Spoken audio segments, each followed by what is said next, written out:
네, 안녕하세요. 오늘 저희가 함께 좀 깊이 들여다볼 이야기는요. 내 이름은 두 개입니다. 라는 글의 한 부분입니다. 결혼한 지는 1년 됐고 또 회사 들어간 지는 6개월 된 그런 신입사원 지수 씨의 이야기인데요. 아마 많은 분들이 나도 좀 그런데? 하실 만한 그런 복잡한 감정들을 한번 따라가 보려고 해요. 네, 이야기는 그 지수 씨가 밤늦게 사무실에 혼자 남아서요. 프레젠테이션 자료를 만들고 있어요. 그러면서 나 왜 이렇게 기분 좋지? 뭐 이런 예상치 못한 만족감을 느끼는 장면으로 시작하거든요. 근데 그 잠깐의 평온함이 남편 민준 씨한테서 전화가 딱 오면서 깨져버립니다. 그러면서 지수 씨가 엄청난 내적 혼란 속으로 빠져들게 되죠. 네, 맞아요. 그래서 오늘 저희는 이 이야기를 통해서 한 개인이 있잖아요. 커리어에서의 어떤 성취, 이거랑 또 개인적인 삶, 특히 이제 결혼 생활에서의 역할이나 책임감 같은 거요. 이 사이에서 얼마나 필사적으로 균형을 잡으려고 애쓰는지, 또 그 과정에서 겪는 심리적인 압박감, 그리고 나는 도대체 누구지? 하는 그런 정체성 고민까지 좀 깊숙이 들여다보려고 합니다. 이게 어쩌면 듣고 계신 여러분의 이야기일 수도 있겠다 싶어요. 지수 씨 상황 속으로 한번 같이 들어가 보시죠. 좋습니다. 자, 그럼 밤 9시 반이 넘었어요. 사무실은 거의 비어있고 지수 씨 혼자 남아있는 거예요. 입사 6개월 차. 아직 뭐든 좀 조심스러운 신입인데 다음 주에 발표할 PT 자료를 만들면서 자기도 모르게 이렇게 피식 미소를 짓고 있단 말이죠. 이게 왜 이렇게 뿌듯했을까요? 그럴 만도 하죠. 네. 아마 그 6개월 전에 그러니까 30살 딱 넘어서 신입사원으로 입사했을 때 그 간절함이 아직 남아있어서 그런 것 같아요. 면접 때 혹시 기억나세요? 결혼하셨으니까 곧 아기 계획도 있으시겠네요. 이런 질문들. 네네. 그런 질문들 아직도 많이 하죠. 네. 근데 거기다 대고 지수 씨가 아직은 커리어에 좀 집중하고 싶습니다. 이렇게 망설임 없이 대답했다는 거예요. 그게 그냥 한 말이 아니었던 거죠. 정말 이 일이 너무 필요했던 거예요. 그렇죠. 그 절실함이 느껴지네요. 왜냐면 불과 한 1년 반 그 정도 전만 해도 지수 씨가 소위 말하는 백수였거든요. 계약 끝나고 나서 새 일자리를 못 구하면서 되게 깊은 무력감에 빠졌었다고 해요. 아침에 늦게 일어나서 그냥 의미 없이 TV 채널만 돌리고 아니면 스마트폰만 계속 보고 그때 이제 결혼 전이니까 예비 남편이었던 민준 씨가 퇴근하고 전화해서 오늘 뭐 했어? 이렇게 물어보면 진짜 아무것도 한 게 없는 자기 자신에 대해 말하는 게 너무 부끄럽고 괴로웠다고 합니다. 그 마음 알 것 같아요. 네, 스스로가 진짜 쓸모없는 사람처럼 느껴졌다는 거죠. 바로 그 지점이 정말 중요해요. 그러니까 지수 씨한테 일이라는 건 이게 단순히 그냥 먹고 살기 위한, 돈을 벌기 위한 수단, 그걸 넘어서는 의미가 있는 거예요. 그건 자기 가치를 확인하는 거고요. 또 내가 이 사회에 소속되어 있구나 하는 느낌을 받게 해주는, 뭐랄까, 자아 존중감의 핵심적인 원천인 거죠. 자아 존중감. 네네. 네, 여기서 자아 존중감이라는 게 이제 스스로를 좀 가치 있고 긍정적으로 여기는 마음인데 지수 씨는 특히 그 이전의 실직 기간 동안 느꼈던 그 끔찍했던 쓸모없음이라는 감정 있잖아요. 그 트라우마 같은 것 때문에 현재 하고 있는 이 일이 훨씬 더 절실하게 느껴지는 거예요. 그냥 열심히 일한다? 이게 아니라 과거에 그 무력했던 자신이라는 어떤 유령, 그거랑 싸우고 있는 거에 가까운 거죠. 듣고 보니 진짜 그렇네요. 일이 그냥 일이 아니라 무슨 내 존재 가치를 증명해야 하는 싸움 같았던 거군요. 맞습니다. 그래서 그 명함에 딱 새겨진 김지수 대리 마케팅팀 이 글자 있잖아요. 이게 그냥 글자가 아니라 네? 나는 이제 쓸모 있는 사람이야. 라는 그런 일종의 증명서처럼 느껴졌다는 그 대목이 저는 굉장히 인상 깊었어요. 맞아요, 맞아요. 입사하고 6개월 동안 뭐 실수도 하고 꾸중도 듣고 했지만 그 과정조차도 너무 감사하고 행복했다고 하잖아요. 그 이전에 느꼈던 공허함에 비하면 그냥 일하는 것 자체가 충만함이었던 거죠. 그렇게 일해서 막 존재 이유를 찾고 몰입하고 있던 그 순간에요. 갑자기 예상치 못한 균열이 딱 생기는 거죠. 남편 민준 씨한테서 전화가 온 거예요. 근데 평소랑 목소리가 좀 달랐대요. 뭔가 좀 망설이는 것 같기도 하고. 처음에는 그냥 나 혼자 있는데 좀 무섭다. 일찍 와주면 안 돼? 이렇게 부탁을 하더래요. 네. 그래서 지수 씨는 민준 씨가 원래 좀 겁이 많은 편이니까 그냥 무서운 거구나. 어디 아픈 건 아니네 하고 순간적으로 좀 안심을 했다고 해요. 다행이다 싶었겠네요, 일단은. 네, 근데 그 안도감이 정말 딱 잠시였어요. 전화 끝나고 바로 문자 메시지가 딱 왔는데 내용이 심상치가 않은 거예요. 사실은 내가 오늘 좀 이상해. 열이 막 나는 것 같고 몸이 떨려. 너무 무섭다. 빨리 와줘. 이렇게요. 어휴, 이건 완전 다른 얘기잖아요. 그렇죠. 이건 그냥 투정이 아니라 진짜 건강에 문제가 생겼을 수도 있겠다. 이런 신호니까요. 지수 씨 반응도 즉각적이었대요. 얼굴에서 미소가 그냥 싹 사라지고 갑자기 막 손이 떨리기 시작하는 거죠. 그래서 바로 다시 전화를 걸어봤는데 민준 씨가 안 받는 거예요. 불안감이 확 커지는 순간이죠. 그렇죠. 이때부터 지수 씨 머릿속은 완전히 이제 다른 생각으로 가득 차기 시작하는 거죠.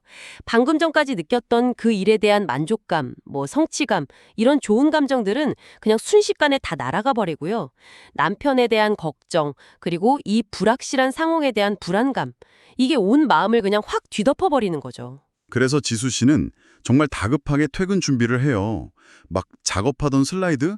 이거 저장했나 어쨌나 기억도 못할 정도로 정신없이 사무실을 그냥 뛰쳐나갑니다. 네. 택시를 잡으려고 막 애를 썼는데 잘 안 잡히니까 결국에는 지하철역으로 진짜 미친 듯이 뛰어가는 거죠. 평소 같으면 한 20분이면 가는 거리인데 그날따라 그 길이 얼마나 멀고 또 길게 느껴졌을까요? 상상만 해도 숨차네요. 네, 지하철에 겨우 몸을 싣고 나서도 마음이 전혀 편하지 않았을 거예요. 당연히 남편 걱정이 제일 크겠죠. 혹시 코로나인가? 아니면 잘못 먹었나? 식중독? 이러다 응급실 가야 하는 거 아니야? 막 이런 최악의 시나리오들이 머릿속을 계속 스쳐 지나갔을 거고요. 근데 여기서 지수 씨를 더 힘들게 만드는 게 또 있어요. 아, 혹시 회사 걱정인가요? 맞아요. 바로 그거예요. 남편이 이렇게 아프다고 하는 어떻게 보면 되게 위급한 상황인데도 머릿속 한쪽 구석에서는 계속 프레젠테이션 자료 그거 마무리 못했는데 어떡하지? 내일 아침에 팀장님, 부장님한테 뭐라고 말씀드려야 되지? 안 그래도 신입인데 또 막 눈치 보이는 거 아닐까?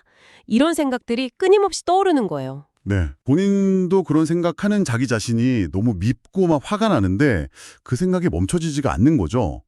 이게 단순히 지수 씨가 좀 유별나서 그런 걸까요? 아니면 신입이라서 더? 물론 신입사원으로서 느끼는 부담감도 당연히 작용했겠죠.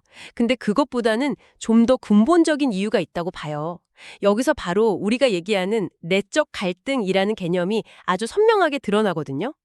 내적 갈등이라는 게 한 사람 마음 안에서 서로 다른 욕구나 가치 아니면 역할 같은 게 쾅 부딪히면서 심리적으로 긴장하고 불안을 느끼는 상태를 말하는 거잖아요. 네, 그렇죠.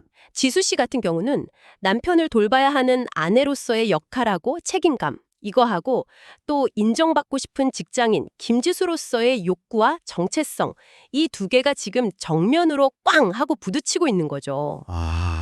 특히 여기서 중요한 건요. 이 갈등이 단순히 그냥 두 역할 사이에서 시간을 어떻게 나눌까 이런 문제가 아니라는 점이에요. 아까 저희가 얘기했던 그 6개월 전 백수 시절 경험 있잖아요. 네, 그 쓸모없음의 기억. 네, 그 쓸모없음이라는 거의 트라우마에 가까운 기억이 아직 너무 생생하기 때문에 지금 여기서 이 일을 제대로 마무리하지 못하면 다시 그때처럼 무력한 존재가 될지도 모른다는 아주 깊은 불안감이 밑바탕에 깔려 있는 거예요. 그렇군요. 마치 직장인으로서의 나를 지키지 못하면 아내로서의 역할마저도 막 위태로워질 수 있다. 이런 어떤 무의식적인 공포 같은 거랄까요? 과거의 상처가 현재의 위기 상황을 인식하고 또 대처하는 방식에 이렇게나 큰 영향을 미치는 겁니다. 와, 정말 그러네요. 이게 단순히 일이냐 가정이냐 선택 문제가 아니라 내 존재 가치 자체가 흔들릴 수 있다는 그런 불안감이 그 밑에 깔려 있었던 거네요. 와, 듣고 보니까 지수 씨의 혼란이 훨씬 더 깊게 이해가 되는 것 같습니다. 자, 그렇게 숨가쁘게 달려서 드디어 집에 도착한 지수 씨. 막 떨리는 손으로 현관 비밀번호를 누르고 들어섰는데 집안이 쥐 죽은 듯이 조용해요. 그리고 침실 문을 딱 열었는데 침대에 민중 씨가 힘없이 누워있는 걸 발견한 거죠. 얼굴은 하얗게 질려 있고 땀에 젖어 있고 이불을 막 목까지 끌어 덮고 있어요. 이마에 손을 대보니까 완전 불덩이 같아요. 체온계는 38.7도를 가리키고 있고요. 많이 아팠네요. 네. 지수 씨는 일단 남편이 해열제를 먹었다는 말을 듣고 옆에 가만히 앉아서 손을 잡아줘요. 그리고 애써 침착하게 말을 하죠. 괜찮아. 일이야 뭐 내일 하면 되지. 지금은 당신이 빨리 낫는 게 제일 중요해. 겉으로는 이렇게 남편을 안심시키려고 하지만 마음속은 여전히 폭풍우가 치고 있는 거죠. 내일 출근해서 뭐라고 말해야 하지? 그 발표 자료는 진짜 어떻게 되는 거지? 이런 생각들이 머릿속을 떠나지 않는 자기 자신을 발견하고는 또다시 괴로움을 느끼는 거예요. 네, 이 장면이 참 마음이 아프면서도 많은 걸 보여지는 것 같아요. 겉으로 표현하는 행동하고 속마음 사이에 그 괴리감. 남편을 걱정하는 마음도 당연히 진심이죠. 하지만 동시에 일에 대한 걱정 또한 도저히 떨쳐낼 수가 없는 이 상황 자체가 지수 씨에게는 엄청난 스트레스인 동시에 죄책감의 원인이 되는 거예요. 그러다 보면 이제 스스로가 나는 좋은 아내도 못 되고 그렇다고 유능한 직장인도 못 되는구나 이런 자괴감에 빠지기 쉬운 순간인 거죠. 네, 밤 11시 그리고 12시가 지나갑니다. 기운 때문인지 민준 씨는 겨우 잠이 들었는데 지수 씨는 잠들지 못하고 그냥 어두운 천장만 계속 바라봐요. 그때 문득 지수 씨 시선이 두 가지 물건에 가서 딱 닿는다고 해요. 하나는 가방 안에 들어있을 김지수 대리라고 선명하게 적힌 자기 명함이고요. 네. 다른 하나는 침대 옆 탁자 위에 놓인 민준 씨와의 결혼 사진입니다. 네, 바로 그 두 가지. 굉장히 상징적인 물건 앞에서 지수 씨는 마음속으로 깊은 질문을 던지게 됩니다. 김지수 대리님, 그리고 민준이의 아내 지수, 나는 대체 누구지? 이 질문이야말로 이 이야기 전체를 딱 관통하는 핵심이자 지수 씨가 처한 딜레마의 본질을 보여주는 거죠. 바로 정체성 혼란입니다. 정체성 혼란. 네, 정체성 혼란이라는 게 내가 누구인지, 어떤 역할을 해야 하는지, 내 삶의 방향은 뭔지 이런 것들에 대해서 굉장히 혼란스러워하고 확신을 갖지 못하는 상태를 의미하는데요. 지수 씨한테는 직장인 김지수라는 사회적인 역할과 정체성, 그리고 민준의 아내라는 개인적인 역할과 정체성, 이 두 가지 모두가 너무나 소중하고 중요해요. 어느 하나를 버릴 수가 없는 거죠. 그렇죠. 둘 다 포기할 수 없죠. 네, 하지만 지금 이 순간에는 이 두 역할이 서로 양립하기 어려운 무게로 그녀를 꽉 짓누르고 있는 거예요. 마치 한쪽을 선택하면 다른 한쪽은 완전히 포기해야만 하는 그런 제로섬 게임처럼 느껴지는 거죠. 김지수 대리로서 책임을 다하지 못하면 그 쓸모없는 과거로 다시 돌아갈 것만 같고, 또 민준의 아내로서 역할을 자제로 못하면 사랑하는 사람을 실망시킬 것 같은 그런 두려움. 그 어느 쪽도 잃고 싶지 않은 마음이 그녀를 더욱 깊은 고민 속으로 밀어넣는 겁니다. 그리고 이 이야기는 이 갈등이 이제 겨우 시작되었을 뿐이라는 그런 여운을 남기면서 마무리가 돼요. 네, 오늘 저희는 지수 씨의 하루를 쭉 따라가 보면서 직업적 성취를 향한 어떤 열망, 그리고 개인적인 삶에서의 역할, 이 사이에서 고군분투하는 한 여성의 내면을 좀 깊이 들여다봤습니다. 특히 저는 그 과거 실직 상태에서 느꼈던 쓸모없는이라는 그 상처 있잖아요.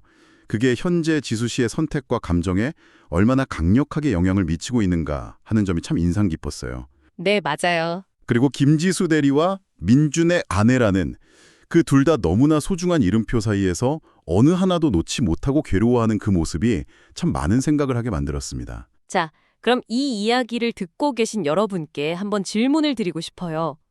여러분의 삶에는 어떤 이름표들을 붙어 있나요? 사회가 여러분에게 부여한 역할도 있을 거고요. 가족 안에서의 역할, 혹은 여러분 스스로 만들어낸 또 다른 정체성들도 있겠죠. 혹시 지수 씨처럼 때로는 이 여러 이름표들 사이에서 균형을 잡으려고 막 애쓰거나 아니면 어떤 역할에 더 무게를 둬야 할지 몰라서 혼란스러웠던 경험은 없으신가요? 우리 모두에게는 자랑스러우면서도 동시에 좀 버겁게 느껴지는 여러 이름표들이 공존하고 있을 겁니다. 지수 씨의 고민이 결코 남의 이야기만은 아닐 거라고 생각해요. 네, 지수 씨의 이야기는 사실 여기서 끝나지 않거든요. 그녀는 왜 그렇게까지 김지수 대리라는 그 이름표에 집착하게 되었을까? 그리고 앞으로 남편의 건강 문제와 자신의 커리어 사이에서 불거진 이 첨예한 갈등을 과연 어떻게 헤쳐나가게 될까? 다음 이야기가 정말 궁금해지는 지점이죠. 오늘 저희가 함께 나눈 이 이야기가 잠시 멈춰서서 여러분의 삶 속에 있는 여러 이름표들의 무게와 의미를 한번 돌아보는 작은 계기가 되었기를 바랍니다. 다음 논의에서 더 깊은 이야기로 다시 찾아뵙겠습니다. 안녕하세요. 오늘 저희가 함께 살펴볼 내 이름은 두 개입니다. 한 부분인데요. 바로 2장 꺼져 있던 모니터입니다. 주인공 지수의 과거 이야기가 아주 생생하게 담겨 있죠. 네, 안녕하세요. 지난번에 저희가 지수가 남편 민준 씨가 아픈데도 막 회사 일 걱정하고 굉장히 혼란스러워하는 모습을 봤잖아요. 네, 그랬죠. 도대체 왜 저렇게까지 일에 매달리는 걸까? 그 마음의 뿌리를 좀 찾아보려고 오늘은 1년 반 전으로 결혼을 막 준비하던 그 시기로 가보려고 합니다. 네, 좋습니다. 그래서 이번 탐구의 목표는 이거예요. 당시 지수가 느꼈던 그 깊은 무력감, 그게 과연 뭐였고 또 그게 지금의 지수한테 어떤 영향을 주고 있는 걸까? 특히 그 소설에 나오는 꺼진 모니터 있잖아요. 아, 네네. 그 모니터요. 그게 그녀에게 뭘 상징하는 걸까? 이걸 좀 중점적으로 보려고요. 네, 오늘 바로 그 지수라는 인물이 과거의 어떤 경험을 통해서 현재의 이런 모습, 어떻게 보면 좀 워커홀릭 같기도 한 그런 태도를 갖게 됐는지 그 내면을 한번 깊숙이 들여다보는 거죠. 소설 묘사를 쭉 따라가면서 그 감정선을 한번 같이 느껴보시죠. 시작은 현재 시점, 새벽에 지수가 거실에 놓인 그 낡고 고장난 노트북, 그 검은 화면을 물끄러미 보는 장면에서 이제 과거로 넘어갑니다. 자, 1년 반 전. 결혼을 앞둔 지수는 직업이 없었어요. 네, 백수 상태였죠. 이미 민준 씨랑 같이 살고 있었고요. 민준 씨가 아침에 출근하고 나면 지수는 다시 침대로 가서 그냥 자는 거예요. 할 일이 없으니까요. 갈 곳도 없고. 네. 어차피 뭐 이러면서 오후 늦게나 겨우 일어나고요. 냉장고를 열어봐도 뭐 딱히 먹고 싶은 것도 없고 그냥 멍하니 TV만 켜놨는 거죠. 드라마 내용이 막 들어오는 것도 아니고요. 그쵸. 그냥 집안이 너무 조용하니까 혼자 있다는 느낌이 싫어서 그 소리가 필요했던 거겠죠. 맞아요. 그런 와중에 이제 스마트폰을 보면 SNS에는 친구들 소식이 막 올라오잖아요. 네, 그쵸. 누구는 뭐 프로젝트 성공했다. 누구는 애 키운다. 해외 출장 갔다. 다들 뭔가 자기 자리에서 열심히 살고 있는데 나만 뭔가 이렇게 멈춰 있는 것 같고 나는 지금 뭐 하고 있는 거지? 계속 이 생각만 하는 거예요. 이 시기지수의 모습은 그냥 게으름 피우는 게 아니라 정말 깊은 무기력 상태, 그리고 뭐랄까 자기 효능감의 상실을 보여주는 거죠. 자기 효능감 상실. 네, 바깥 세상, 그러니까 SNS 속 친구들의 활기찬 모습과 자기의 이런 정체된 현실 사이의 그 괴리감, 그게 얼마나 컸겠어요. 정말 힘들었겠네요. 네, 특히 그 소리가 필요했다는 묘사가 참 인상적인데 이게 고립감이나 공허함을 너무 잘 보여주죠. 아무 성과 없이 시간만 흘러가니까 점점 자기를 좀 무가치하게 느끼는 단계로 빠져들었던 것 같아요. 그러다가 이제 어느 날 진짜 큰 맘 먹고 이력서를 써보려고 노트북 앞에 앉아요. 민준 씨가 쓰던 아주 낡은 노트북. 네, 부팅도 오래 걸리는 그런 노트북. 네. 근데 막상 그 하얀 화면을 딱 마주하니까 뭘 써야 될지, 어떻게 시작해야 될지 막막한 거예요. 아무것도 못 쓰겠는 거죠. 바로 그 순간이죠. 그 밝아야 할 노트북 화면이 꼭 꺼진 검은 화면처럼 느껴졌다는 거. 네, 맞아요. 그리고 그 화면에 희미하게 비친 자기 모습, 막 부스스한 머리에 맨 얼굴, 늘어난 파자마 차림. 그걸 보고 이게 나야? 이런 생각 들면서 갑자기 눈물이 막 터지는 거예요. 자기도 왜 우는지 모르면서. 여기서 이 꺼진 검은 화면은 정말 중요한 상징이에요. 이게 단순한 물리적인 화면이 아니고요. 그 당시 지수가 느꼈던 자기 자신의 모습, 그러니까 정체성이 없는 상태, 미래에 대한 불안감, 사회적인 역할 상실, 이런 것들을 비추는 거울과 같은 거죠. 거울이요? 네.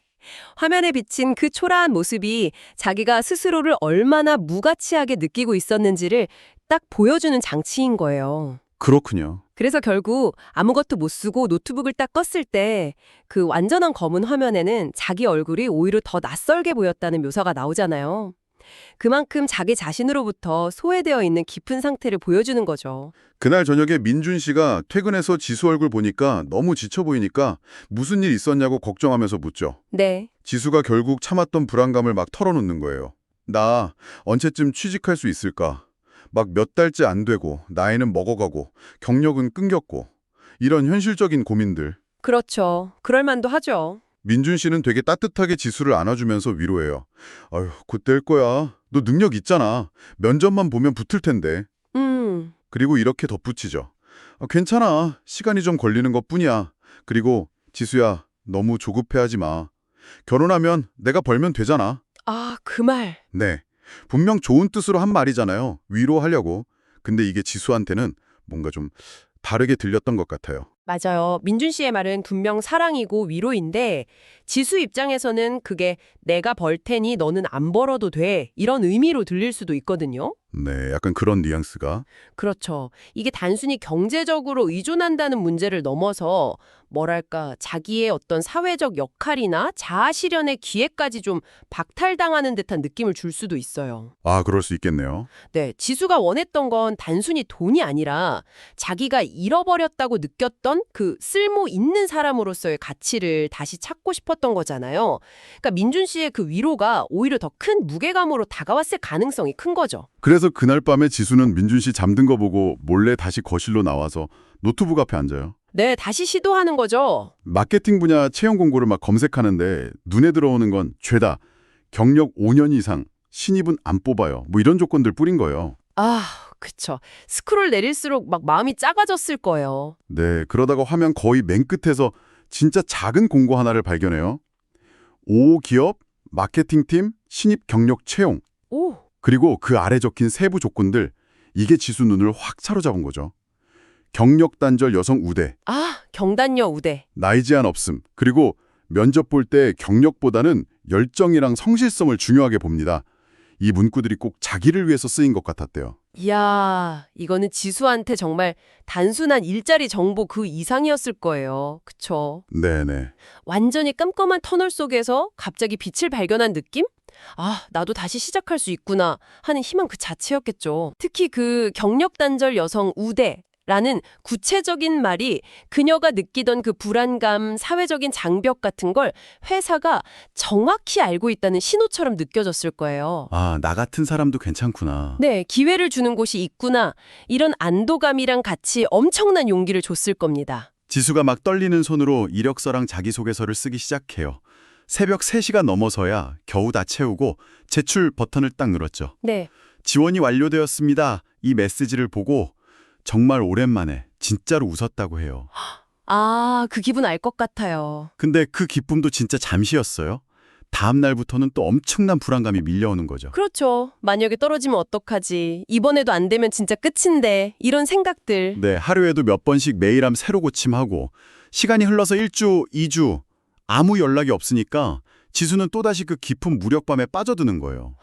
희망이 점점 사라지는 느낌. 네, 예전처럼 그냥 소파에 누워서 TV만 보고 거의 포기 상태가 된 거죠. 그랬는데 3주째 되던 날 진짜 모르는 번호로 전화 한 통이 딱 걸려온 거예요. 오, 평소 같으면 절대 안 받았을 번호인데 왠지 모르게 예감이 들어서 받았더니 네, 5기업 인사팀입니다. 마케팅팀 지원하신 거 서류 합격하셨습니다. 면접 일정 안내해드리려고 전화드렸어요. 이야. 이 말을 듣는 순간 지수는 진짜 숨이 멎는 것 같은 기쁨이랑 함께 또 눈물이 막 쏟아졌다고 해요. 이번에는 안도감이 섞인 그런 기쁨의 눈물이었겠죠. 그렇죠. 이 기다림의 시간, 그리고 이 극적인 합격 통보가 지수가 얼마나 절박했는지를 보여주는 대목이에요. 네, 동시에 한 번 실패하면 다시 일어설 기회조차 없을지도 모른다는 그 깊은 두려움이 바탕에 깔려 있었다는 걸 짐작하게 하죠. 맞아요. 그렇기 때문에 이 전화 한 통은 정말 그녀를 그 절망의 문턱에서 극적으로 건져 올린 인생의 아주 중요한 전환점이 된 순간입니다. 어쩌면 이 경험이 한 번 잡은 기회는 절대 놓치면 안 된다. 이런 강박적인 생각의 씨앗이 되었을 수도 있겠네요. 면접 날 진짜 오랜만에 정장을 꺼내 입었는데 너무 어색한 거예요. 그렇죠. 면접 대기실에 가니까 자기보다 훨씬 어려 보이는 지원자들만 있어서 또 막 위축되고 그래도 속으로는 계속 다짐했대요. 아니야, 나 할 수 있어. 나는 다시 시작할 수 있어. 네, 자기 암시를 하는 거죠. 면접관 질문은 역시나 날카로웠어요. 특히 30대 초반이시고 결혼도 하셨는데 혹시 가까운 시일 내에 출산 계획은 없으신가요? 민감한 질문이죠. 순간 당황했지만 그냥 솔직하게 말하기로 마음먹었대요. 언젠가는 아이를 갖고 싶습니다. 하지만 지금 당장은 아닙니다. 저한테는 지금 이 기회가 너무나 중요하고 우선은 회사에 적응해서 제 역할을 제대로 해내는 게 목표입니다. 오, 굉장히 솔직하면서도 단호하게 잘 대답했네요. 네. 그리고 왜 하필 이 회사에 지원했냐는 질문에는 이렇게 답했죠. 솔직히 말씀드리면 경력 단절 여성을 우대한다는 문구를 보고 용기를 내서 지원했습니다. 네. 하지만 회사를 더 알아보면서 이곳이 단순히 기회를 주는 곳이 아니라 제가 가진 열정을 펼치고 진짜 성장할 수 있는 곳이라는 확신이 들었습니다. 진심이 느껴지네요. 그리고 마지막에 저는 정말로 다시 쓸모있는 사람이 되고 싶습니다. 이 말을 할 때는 자기도 모르게 목소리가 막 떨렸다고 해요. 드러내잖아요. 네, 그렇죠. 그러면서도 그걸 극복하려는 강한 의지, 또 일에 대한 열망을 굉장히 설득력 있게 전달하고 있어요. 특히 그 쓸모 있는 사람이 되고 싶다는 말이 계속 반복되는데 이게 그녀에게 일이란 게 단순한 돈벌이 수단이 아니라 잃어버렸던 자아 존중감, 사회적 존재 이유를 되찾는 과정이라는 걸 명확하게 보여주는 거죠. 그만큼 절실했던 거예요. 그리고 일주일 뒤에 드디어 최종 합격 전화가 걸려옵니다. 아, 드디어. 민준 씨한테 막 떨리는 목소리로 민준아, 나 합격했어. 나 이제 백수 아니야. 이렇게 말하면서 둘이 같이 막 기쁨의 눈물을 흘렸다고 해요. 뭉클하네요. 아, 나는 다시 시작할 수 있구나. 아직 끝나지 않았구나. 이런 깊은 안도감을 느꼈겠죠? 네. 첫 출근날, 지수는 자기 이름이랑 직함이 딱 적힌 명함을 받아요. 김지수 대리, 마케팅팀. 네, 그 명함. 이 작은 종이 한 장이 지수한테는 진짜 그 무엇과도 바꿀 수 없는 소중한 증표였던 거예요. 그렇죠. 자신이 다시 사회의 일원이 됐고 쓸모 있는 사람이 됐다는 확인 도장 같은 느낌? 맞아요. 과거에 그 꺼진 노트북 화면에 비치던 무기력하고 초라했던 자신과는 이제 완전히 다른 사람이 되었다? 이런 기분이었을 겁니다. 네. 정확해요. 이 명함은 지수가 그토록 갈망했던 사회적 소속감 그리고 정치성을 눈에 보이게 딱 보여주는 핵심 상징물이죠. 그렇죠. 김지수 대리라는 이 이름표는 과거 그 꺼진 화면 속에서 마주했던 무기력하고 낯설었던 자신과의 완전한 단절을 의미하는 동시에 정말 힘들게 얻어난 새로운 시작을 공표하는 증표인 셈이에요. 이걸 얻기 따지의 과정이 워낙 고통스럽고 절박했기 때문에 그 가치는 지수에게 더욱 절대적이었을 겁니다. 바로 이거예요. 바로 이 과거의 경험, 어떻게 보면 트라우마에 가까운 이 기억 때문에 현재 지수가 자신의 자리, 그 김지수 대리라는 이름표를 그렇게 필사적으로 지키려고 하는 겁니다. 네. 야근도 괜찮고 힘든 일도 다 괜찮은 거죠. 이 이름표가 있어야만 내가 존재한다, 내가 살아있다 이렇게 느끼는 거니까요. 맞아요. 그런데 동시에 바로 그 이유 때문에 또 다른 불안에 시달리는 거예요. 어떤 불안이죠? 언젠가 지수 엄마라는 새로운 이름표를 달게 되는 순간 지금 내가 이렇게 꽉 쥐고 있는 김지수 대리라는 이름표를 내려놔야 할지도 모른다는 두려움이죠. 아, 과거의 경험이 반복될까 봐. 네, 또다시 그 꺼진 화면 앞에 앉아서 쓸모없는 사람이 되어버릴까 봐 그게 너무 두려운 거예요. 지수의 현재 불안은 과거의 상처와 정말 깊게 연결되어 있네요. 그녀에게 일이란 게 생계수단을 넘어서서 이제 자아 정체성의 핵심 기둥이 되어버렸기 때문에 엄마라는 다른 역할로 인해서 현재 이 정체성을 잃을 수도 있다는 가능성 자체가 거의 존재론적인 위협으로 다가오는 거죠. 네, 이게 단순히 지수 개인의 문제를 넘어서 많은 현대 여성들이 경력 유지와 육아 혹은 다른 삶의 역할 사이에서 겪는 아주 현실적인 딜레마, 압박감을 상징적으로 보여주는 것 같아요. 맞아요. 정말 많은 분들이 공감하실 것 같아요. 네. 사회적인 성취와 개인적인 삶의 균형점을 찾는 게 얼마나 어려운 과제인지를 생각하게 하죠. 노트북의 검은 화면을 이렇게 바라보는 장면으로 이어지는 거죠. 네, 그렇죠. 화면에는 일에 지친 자기 얼굴이 비치고 그녀는 나지막이 중얼거리고 과거의 그림자가 여전히 그녀의 현재를 강하게 붙들고 있다는 걸 암시하면서 좀 여운을 남기죠. 오늘 저희가 이렇게 소설 속 지수의 과거를 쭉 따라가 봤는데요. 왜 지수가 그토록 자신의 일, 그리고 김지수 대리라는 그 이름에 집착하게 되었는지 그 뿌리를 좀 탐구해 봤습니다. 네. 백수 시절에 겪었던 그 깊은 무력감, 정체성 상실의 고통, 그리고 정말 어렵게 되찾은 그 쓸모에 대한 갈망이 현재 그녀의 삶을 아주 강력하게 지배하고 있다는 걸 알 수 있었네요. 네, 참 흥미로운 게 그 꺼진 화면 속 자신을 마주했던 그 고통스러운 경험이 역설적이게도 현재 그녀를 움직이는 가장 강력한 동기부여가 된 셈이에요. 그렇네요. 지수의 이야기는 그냥 한 개인의 소사를 넘어서서 우리 사회에서 일이라는 것이 개인의 정체성과 얼마나 밀접하게 연결되어 있는지, 특히 경력 단절 같은 어려움을 겪은 후에 다시 사회로 복귀하려는 분들이 마주하는 현실적인 장벽과 그 심리적인 불안감을 아주 생생하게 보여주는 것 같습니다. 네, 맞아요. 듣고 계신 여러분에게 나를 증명하는 것은 무엇인가요? 어쩌면 지수처럼 특정 직함이나 사회적 역할이 내 존재 이유의 전부처럼 느껴질 때도 있지 않으신가요? 여기서 한 걸음 더 나아가서 이런 질문을 던져보면 어떨까 싶어요. 과연 쓸모나 가치라는 것이 오직 직업적인 성취나 사회적인 이름표를 통해서만 증명될 수 있는 걸까요? 좋은 질문이네요. 만약에 지수가 미래의 김지수 대리가 아닌 다른 이름표, 예를 들어 지수 엄마, 혹은 또 다른 어떤 이름표를 달게 된다면 그녀는 자신 안에서 또 다른 형태의 쓸모와 가치를 발견해낼 수 있을까요? 네, 역할이나 이름표가 달라지더라도 그 모든 것 뒤에 변함없이 존재하는 진짜 나 자신은 과연 무엇일지 한 번쯤 깊이 생각해보는 시간을 가져보시는 것도 좋지 않을까 그런 생각을 해봅니다. 안녕하세요. 여러분의 지식탐험 가이드. 오늘은 내 이름은 두 개입니다. 라는 이야기 속으로 함께 떠나볼 시간입니다. 그중에서도 두 줄의 선과 하나의 벽이라는 챕터를 깊이 들여다볼 건데요. 자, 지난 이야기에서 주인공 지수 씨 기억나시죠? 그 길고 힘들었던 취업 준비 기간을 드디어 끝내고 어엿한 회사원으로 8개월 차에 접어들었잖아요. 네, 맞아요. 일에서도 조금씩 인정받기 시작하고 또 남편 민준 씨와도 알콩달콩 모처럼 안정적인 행복을 느끼고 있었죠. 정말 그야말로 긴 어둠 끝에 만난 빛 같았을 텐데. 그랬을 겁니다. 그 어렵게 찾은 안정감, 성취감, 아마 청취자 여러분 중에서도 비슷한 경험, 그러니까 오랜 노력 끝에 뭔가 딱 이루었을 때 그 벅찬 감정 느껴보신 분들 계실 거예요. 지수 씨한테는 정말 소중한 시간이었댔죠. 그런데 인생이라는 게 참 예기치 않은 순간들을 툭 던져주곤 하죠.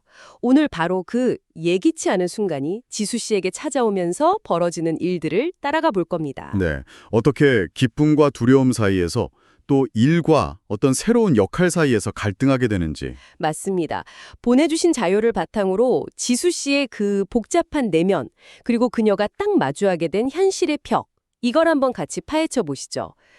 모든 것이 순조롭다고 느낄 때쯤이었어요.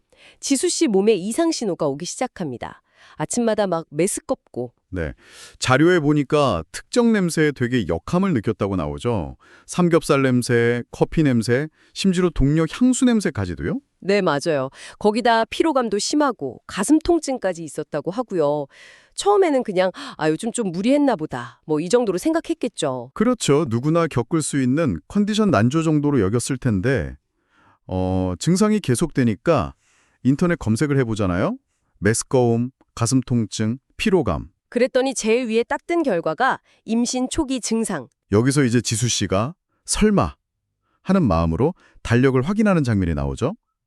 그리고 결정적으로 아주 규칙적이던 생리가 열흘이나 늦어졌다는 걸 알게 됩니다. 네, 보통 하루 이틀 늦는 건 몰라도 열흘은 처음이었다. 뭐 이런 묘사가 나오면서 불안감이 확 커지는 거죠. 그렇죠. 그 심리 묘사가 아주 세밀해요. 바로 편의점으로 달려가서 임신 테스트기를 사오잖아요. 그 장면 저도 기억나요. 설명서 읽는 손이 막 떨리고 그 테스트기 들고 3분 기다리는 시간이 영원처럼 느껴졌다고. 네. 그리고 마침내 세면대 위에서 확인한 결과가 두 줄, 선명한 두 줄의 선. 네. 자료에는 숨이 멎고 다리에 힘이 풀려서 그 다리에 그냥 주저앉았다고 묘사되어 있어요. 바로 그 반응. 이게 중요합니다. 보통 임신 소식은 축복으로 여기는 경우가 많은데 이 이야기 속 지수 씨는 기쁨이 아니라 두려움, 심지어 공포에 가까운 감정을 느꼈다고 명확하게 나와 있어요. 왜 그랬을까요? 그건 역시 지수 씨가 처한 상황 때문이겠죠. 입사 8개월 차, 계약직 신분, 이제 막 회사 일에 익숙해지고 동료들한테 인정받기 시작한 시점인데. 아, 맞다. 중요한 프로젝트도 곧 맡기로 되어 있었잖아요. 그렇죠. 그러니까 머릿속에는 내가 엄마가 된다고? 아직 아무 준비도 안 됐는데 이런 생각이 스쳐 지나갔다는 묘사가 있어요. 이 모든 게 임신이라는 변수 앞에서 와르르 무너질 수도 있다는 불안감. 그게 확 덮친 거죠. 그 두려움이 남편 민준 씨와의 대화에서 정말 확 드러나죠.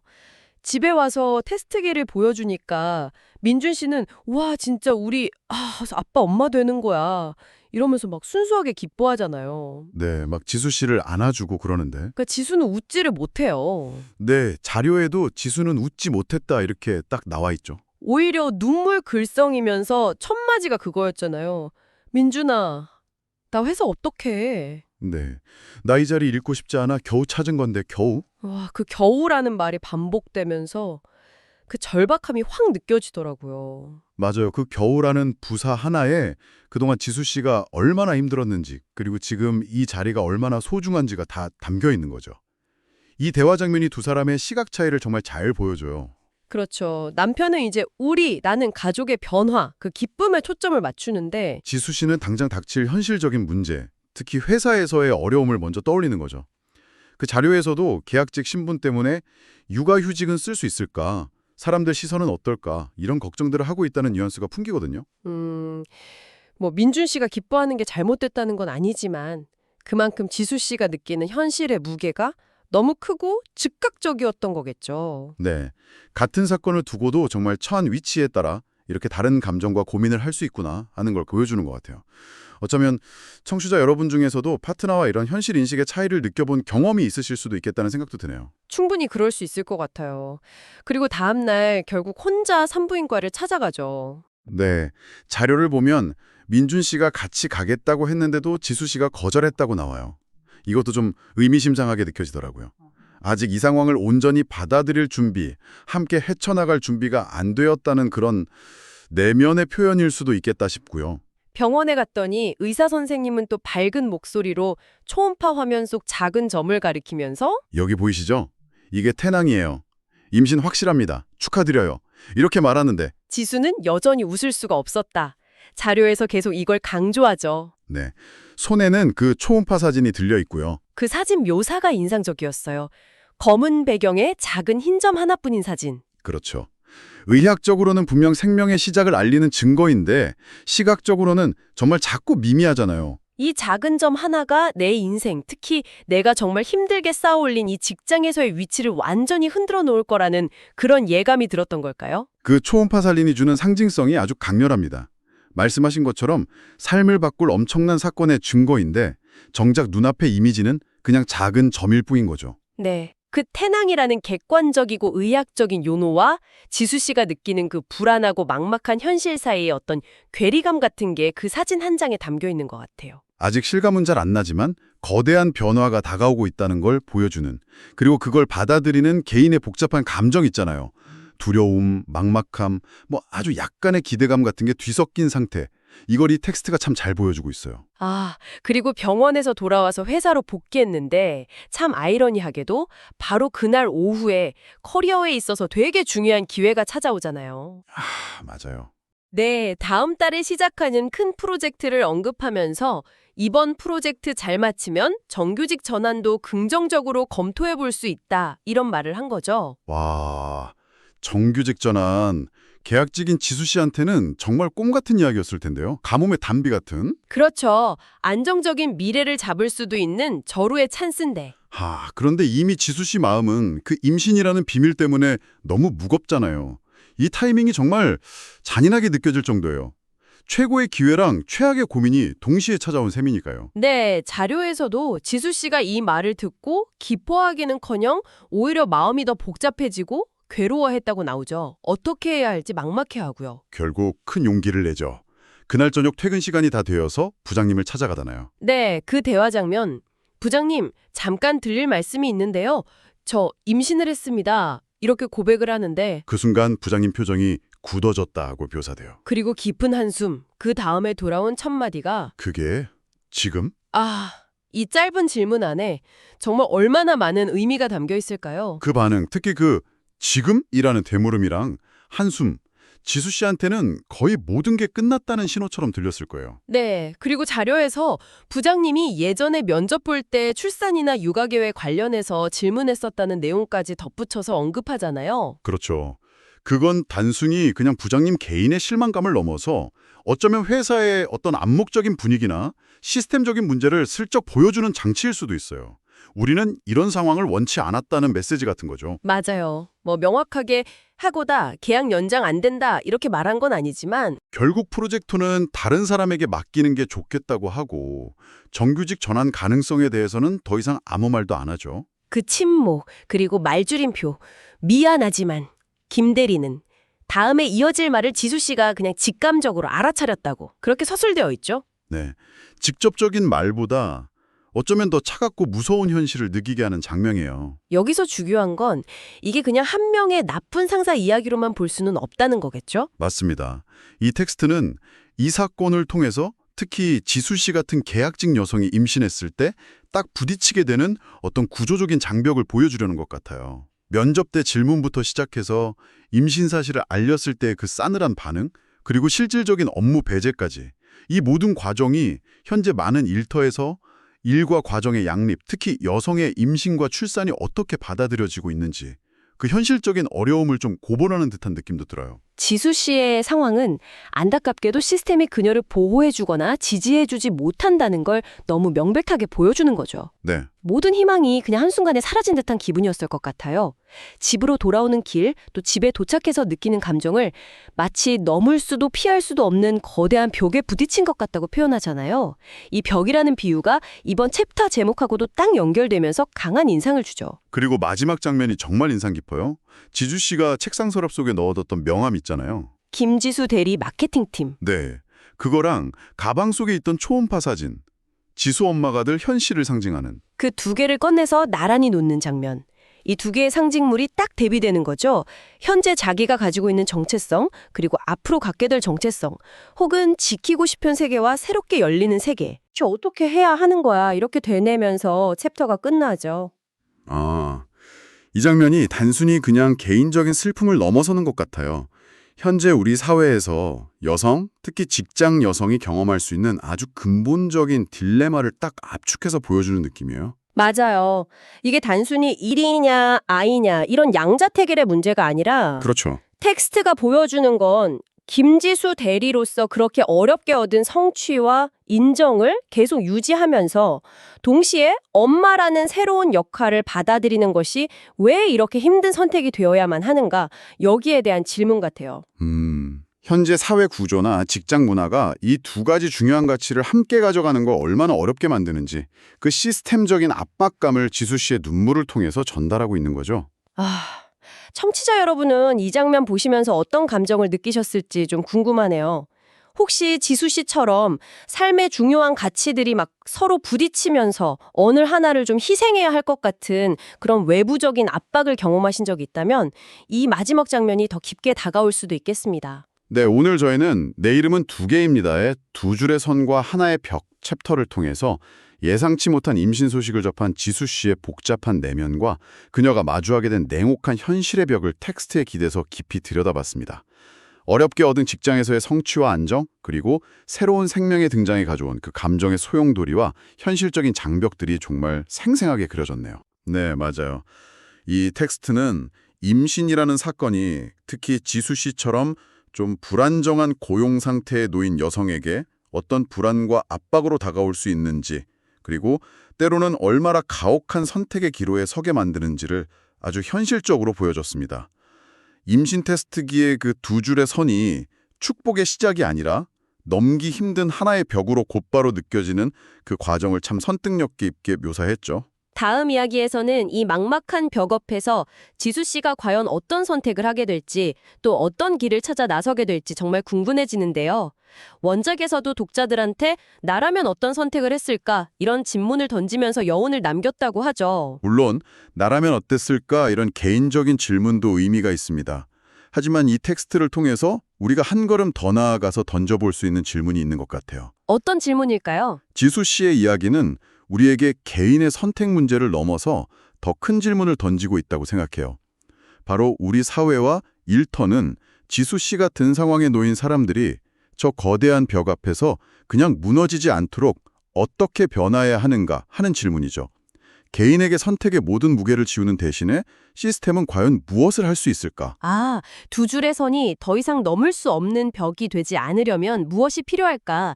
이 질문을 좀 안고 다음 이야기를 기다려보는 것도 좋겠네요. 네, 바로 그겁니다. 네. 오늘 저희의 탐험은 여기까지입니다. 함께 해주신 여러분 감사합니다. 안녕하세요. 오늘 저희와 함께 아주 특별한 이야기 속으로 한번 들어가 보시죠. 소설 내 이름은 두 개입니다. 그중에서도 네 번째 챕터, 전부가 아닌 조금씩을 함께 자세히 들여다볼까 합니다. 혹시 지난 이야기, 그 주인공 지수의 상황 기억하시는지 모르겠어요. 회사에 임신 사실을 알렸는데 바로 그 정규직 전환의 길이 막혀버렸던 그 순간이요. 네, 맞아요. 정말 충격적인 순간이었죠. 네, 손에 쥔 그 명함하고 초음파 사진 사이에서 그냥 속절없이 무너져 내렸던 지수. 오늘은 바로 그 절망의 시간 이후에 그녀가 남편 민중과 함께 어떤 선택을 하고 또 어떤 방식으로 자신만의 길을 다시 찾아나가는지 거기에 좀 초점을 맞춰보려고 합니다. 중요한 지점이네요. 절망 이후의 행복. 그쵸. 이번 탐구를 통해서 저희는 지수가 정말 벼랑 끝 같은 상황에서 어떻게 현실적인 문제들을 하나하나 풀어가는지, 그리고 모든 것을 다 가지려고 하기보다는 조금씩 타협하면서 나아가는 법을 배우는 그 과정을 한번 따라가 볼 거예요. 네, 조금씩. 이 키워드가 중요하군요. 네. 어쩌면 완벽하지 않아도 괜찮다는 우리 모두에게 필요한 메시지를 여기서 발견할 수 있지 않을까? 그런 생각도 듭니다. 자, 그럼 시작해보죠. 정규직 전환이 좌절된 그 충격 때문에 지수는 며칠 동안 회사에 나가지를 못해요. 네, 그렇죠. 거의 뭐 그냥 침대에 누워서 멍하니 천장만 바라보고 밥맛도 완전히 잃어버리고요. 몸도 마음도 완전히 무너진 그런 상태였던 것 같아요. 네, 얼마나 힘들었을까요? 그때 남편 민준이가 처음에는 이제 걱정이 되니까 그냥 회사를 그만두는 게 어떻겠냐 이렇게 권유를 하죠. 아, 건강을 먼저 생각한 거겠죠? 네, 몸도 좀 챙기고 아기한테 집중하자 뭐 이런 이야기였을 텐데 근데 지수는 아주 단호하게 거절을 합니다. 오, 단호하게요? 네, 8개월 동안 정말 힘들게 적응한 회사인데 어렵게 찾은 김지수 대리라는 내 자리를 그렇게 쉽게 포기할 수는 없다. 아, 그렇죠. 정체성과 관련된 문제니까요. 맞아요. 다시 아무것도 아닌 백수가 되는 건 상상조차 하기 싫다면서 막 눈물을 쏟아내요. 여기서 보면 지수가 원했던 건 그냥 쉬는 게 아니었던 거죠. 네, 단순한 휴식이 아니었군요. 네. 자신의 커리어, 정체성, 그리고 이제 곧 다가올 엄마라는 역할. 이 사이에서 정말 깊은 고민에 빠진 거예요. 바로 그 지점에서 저는 민준의 반응 변화가 참 인상 깊었어요. 아, 어떻게 변하죠? 아내의 그 진심, 그 의지를 딱 확인하고 나서는 그만두라는 말 대신에 그럼 어떻게 하면 일을 계속할 수 있을지 다른 방법을 같이 찾아보자. 이렇게 제안을 하거든요. 와, 정말 든든한 파트너네요. 그렇죠. 심지어 다음날 반짝까지 내겠다고 하고요. 이건 그냥 위로가 아니라 진짜 문제 해결을 위한 파트너십이 시작되는 순간처럼 보였어요. 이때부터 두 사람이 감정에만 빠져 있지 않고 이제 현실적인 대안을 찾으려고 머리를 맞대기 시작하는 거죠. 아, 하지만 그 현실의 벽이라는 게 참 높잖아요.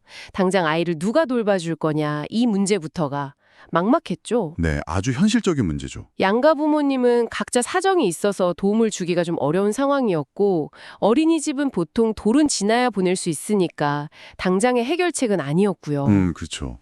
막막했겠네요. 그런데 여기서 정말 생각지도 못했던 제안이 나와요. 뭔가요? 바로 남편 민준이 자기가 육아휴직을 쓰겠다고 나선 거예요. 아, 민준 씨가요? 네.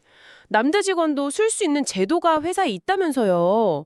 그 당시로서는 와 정말 꽤 파격적인 생각이었을 것 같은데요. 그렇죠. 지금도 쉽지 않은 결정인데 그 당시에는 더더욱 그랬겠죠. 대단한데요. 그래서 두 사람이 이제 머리를 맞대고 계산기를 막 두드려 봐요.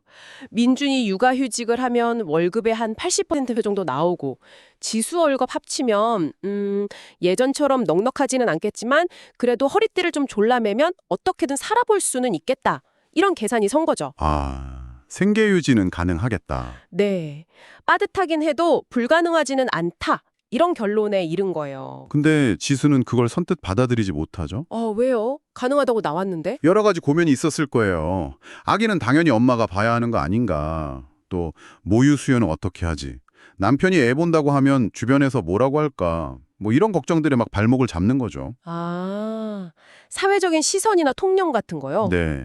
표면적으로는 뭐 모유 수요 같은 현실적인 걱정을 내세웠지만 그 속을 들여다보면 엄마는 일해야 한다는 어떤 사회적 통념, 또 스스로 가지고 있던 압박감, 이런 게 크게 작용한 것 같아요. 그렇군요. 이때 민준의 설득 방식이 참 인상적이었어요. 어땠는데요?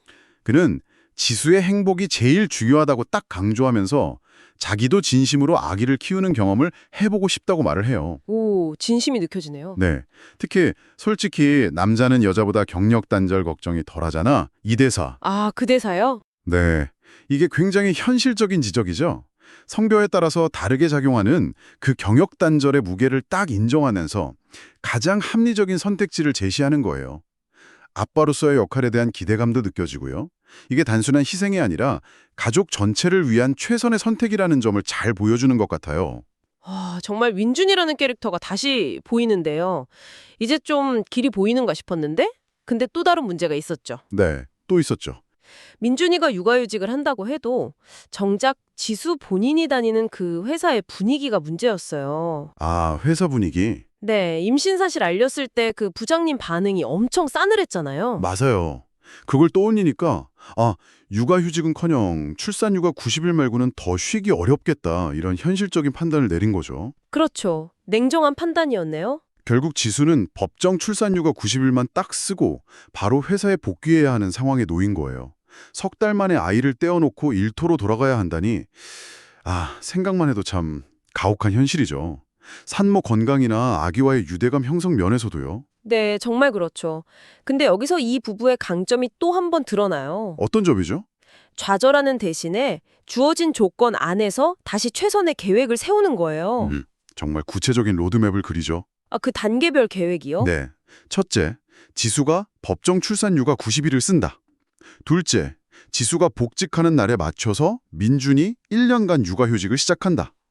셋째, 1년 뒤에 민준이 복직할 때 아이를 어린이집에 보낸다. 넷째, 그 후에는 부부 모두 다시 직장 생활을 이어간다. 와, 정말 얼마나 치밀하고 현실적인 계획인가요? 듣고 보니 정말 대단하네요. 감정에 휘둘리지 않고 딱딱 계획을 세웠군요. 네, 심지어 빠듯한 예산을 고려하면서도 혹시 모를 상황에 대비해서 한 달에 몇 번 정도는 산후도우미나 육아도우미의 도움을 받을 가능성까지 열어둬요. 와, 비상계획까지? 네, 그냥 어떻게든 되겠지 이게 아니라 재정계획에 비상계획까지 세우는 모습에서 이들이 얼마나 현실적으로 문제에 접근하는지 알 수 있어요. 정말 감정적인 지지를 넘어서는 실질적인 공동 대응인 거죠. 근데 아직 해결되지 않은 고민이 하나 더 있었어요. 또 있었나요? 네, 바로 복직 후에 모유 수유는 어떻게 할 거냐 하는 문제였어요. 지수는 미처 이 부분까지는 깊게 생각을 못했던 거죠. 그쵸. 워킹맘에게 정말 큰 고민거리죠. 회사에 수유실이 있기는 한데 과연 내가 눈치 안 보고 편하게 그걸 사용할 수 있을까 아마 부정적인 예감이 들었던 것 같아요. 네, 회사 분위기가 그랬으니까요. 여기서 또 민준의 역할이. 네, 민준이가 또 뭐라고 했나요? 여기서 또 한 번 민준의 그 현실적인 조언이 빛을 발합니다. 일단 해봐. 하도가 정 힘들면 그때 분유로 바꾸면 되지. 뭘 그렇게 완벽하게 하려고 해. 이 말이군요. 네, 이 말이 지수에게는 정말 큰 울림을 줘요. 근데 여기서 흥미로운 점은 이게 단순히 수요 문제를 넘어서 지수가 무의식적으로 가지고 있던 그 완벽한 엄마, 완벽한 직장인이 되어야 한다는 그 강박 자체를 건드려 주었다는 거예요. 맞아요. 그 말을 듣고 지수가 정말 중요한 깨달음을 얻게 되잖아요. 완벽한 엄마이면서 동시에 완벽한 직장인.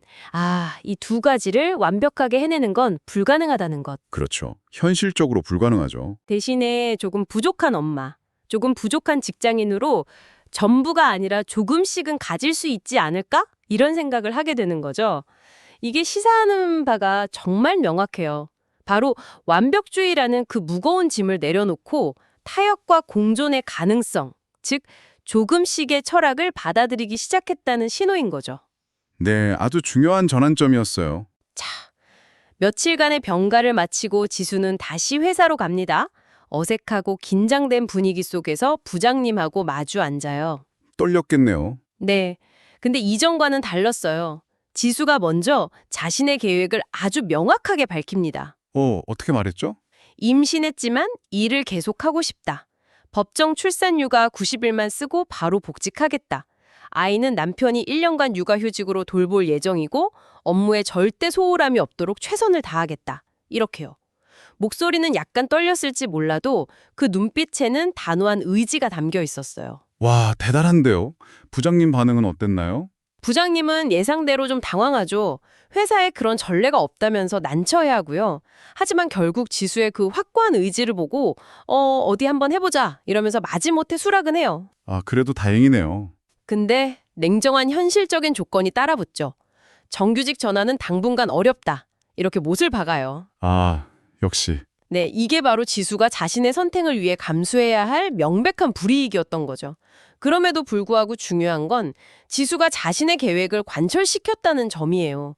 상황에 그냥 끌려가는 게 아니라 어려운 환경 속에서도 주체적으로 자기 길을 만들려고 노력하는 모습이 보이는 거죠. 자리로 돌아왔을 때 동료들 반응은 어땠을까요? 역시나 수군거림이 들려오자 독하다. 저렇게까지 하면서 회사를 다녀야 하나. 남편이 애 본다는데 진짜 괜찮을까? 뭐 이런 부정적인 시선과 편견들. 아, 마음고생 심했겠네요. 네. 그런데 지수는 속으로 다짐해요.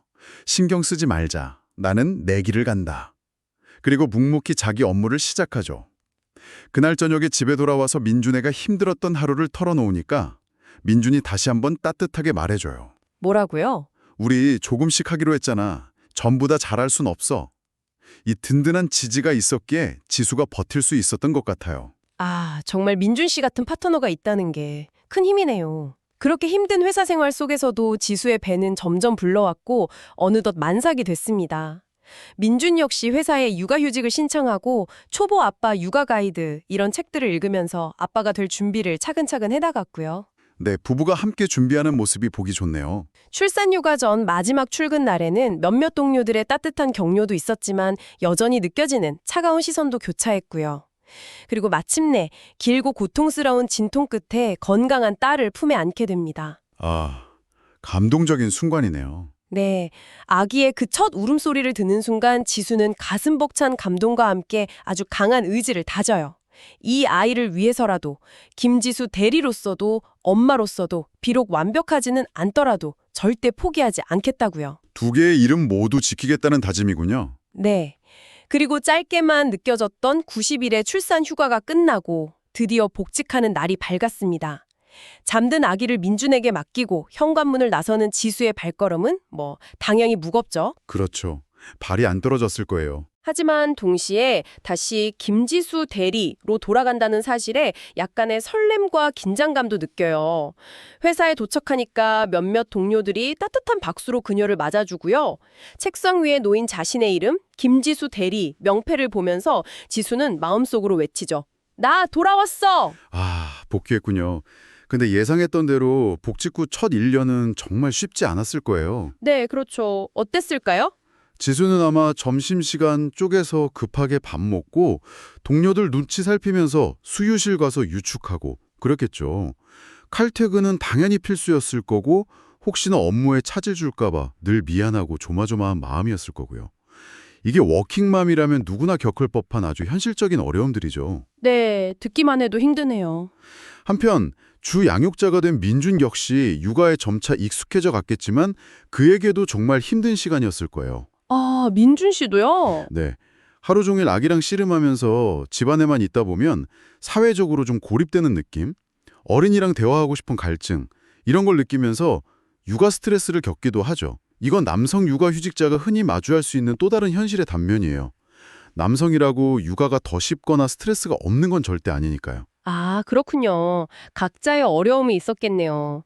그러다 보니 두 사람이 서로의 고충을 미처 헤아리지 못하고 감정적으로 부딪히기도 해요. 아, 싸우기도 하나요? 네, 나도 회사에서 힘들어 죽겠어. 나는 집에서 하루 종일 애만 보는 줄 알아. 어른이랑 말 한마디 못한다고 이렇게 서로에게 막 날카로운 말을 쏟아내면서 상처를 주기도 하죠. 아휴, 안타깝네요. 하지만 정말 중요한 건 그 다음이에요. 격한 감정이 좀 지나가고 나면 서로에게 미안하다고 사과하고 꼭 안아주면서 다시 약속하는 거죠. 아, 화해하는군요. 네. 우리 둘 다 처음이라 서툴러서 그래, 완벽하게 하려 하지 말고 조금씩 함께 해나가자. 이렇게 갈등과 화해를 반복하면서 서로를 이해하고 지지하는 법을 배워나가는 거예요. 이 이야기가 설득력 있는 이유가 바로 여기에 있는 것 같아요. 일과 육아 병행의 어려움이나 부부간의 갈등을 결코 미화하지 않는다는 점. 맞아요. 솔직하게 보여주죠. 네, 그냥 아름답고 이상적인 모습만 보여주는 게 아니라 현실적인 고충, 좌절, 다툼까지 솔직하게 다 드러내요. 그렇기 때문에 이들이 서로에게 의지하면서 정말 힘겹게 1년을 버텨내고 맞이한 그 아기의 첫 돌잔치는 더욱 값지고 감동적으로 다가오는 거죠. 단순한 축하를 넘어서 함께 어려움을 극복했다는 어떤 성취감, 유대감 이런 게 느껴지는 순간이에요. 자, 계획대로 아기가 어린이집에 잘 적응하고 지수는 젖을 말립니다. 비록 완모는 아니었지만 이만하면 됐다, 괜찮다 이렇게 스스로를 토닥이죠. 이것도 역시 완벽함 대신 조금씩을 받아들인 결과고요. 네, 스스로에게 너그러워진 거죠. 민준도 1년간의 육아휴직을 마치고 무사히 회사에 복직합니다. 그리고 다시 시작된 직장 생활 속에서 지난 1년간 아내 지수가 일과 육아를 병행하면서 얼마나 대단한 일을 해왔는지를 새삼 깨닫게 돼요. 아, 직접 경험해보니까 알게 된 거군요. 그렇죠. 그 무게를 알게 된 거죠. 어느 날 밤 지수는 창밖 야경을 바라보다가 문득 중요한 사실을 깨닫습니다. 어떤 깨달음이죠? 김지수 대리와 엄마라는 이 두 개의 이름이 둘 중 하나를 선택해야 하는 문제가 아니라 함께 공존할 수 있는 것이라는 걸요. 완벽하진 않더라도 이 두 가지 역할을 함께 가져갈 수 있는 확신, 전부가 아닌 조금씩이라는 삶의 태도를 비로소 온전히 자기 것으로 받아들이게 된 그런 순간인 거죠. 아, 내면화가 이루어졌군요. 네. 그리고 정말 놀라운 일이 벌어져요. 복직한 지 한 1년 반 정도 지났을 때 팀장님이 지수를 정규직 전환 대상자로 추천했다는 소식을 듣게 된 거죠. 와, 드디어. 네. 임신과 출산, 복직이라는 그 어려운 과정을 거치면서도 포기하지 않고 꾸준히 자기 자리에서 노력하고 성과를 보여준 점을 회사가 드디어 인정한 거예요. 지수는 그동안의 힘든 시간들이 막 떠오르면서 벅찬 감동과 함께 안도감을 느껴요. 포기하지 않기를, 버텨내기를 정말 잘했다고 생각하면서요. 정말 감동적인데요? 노력에 대한 보상이네요. 네. 이후에 가족 외식 자리에서 어린 딸이 나도 크면 엄마처럼 회사 갈 거야 이렇게 말하는 장면이 나오는데 특히 인상적이에요. 아이의 말 한마디가 큰 의미가 있죠. 그렇죠. 그 말을 들은 지수는 딸에게 이렇게 말해줘요. 그럼 우리 딸 커서 하고 싶은 거 다 해. 엄마가 옆에서 힘껏 응원할게. 자신이 겪었던 어려움을 딸은 겪지 않기를 혹은 더 나은 환경에서 자신의 꿈을 펼치기를 바라는 그런 엄마의 마음이 느껴지는 대목이죠. 네, 뭉클하네요. 마지막 장면에서 지수는 여전히 일과 육아 사이에서 갈등하는 자기 모습을 솔직하게 인정해요. 아, 여전히 갈등하나? 네, 회사에 있을 때는 아이가 눈에 밟히고 아이와 함께 있을 때는 밀린 일이 걱정되는 이 마음. 어쩌면 이게 오늘날 많은 워킹맘들이 느끼는 아주 보편적인 감정일 거예요. 그렇죠. 완벽하게 분리되긴 어렵죠. 하지만 이제 지수는 괜찮다고 생각해요.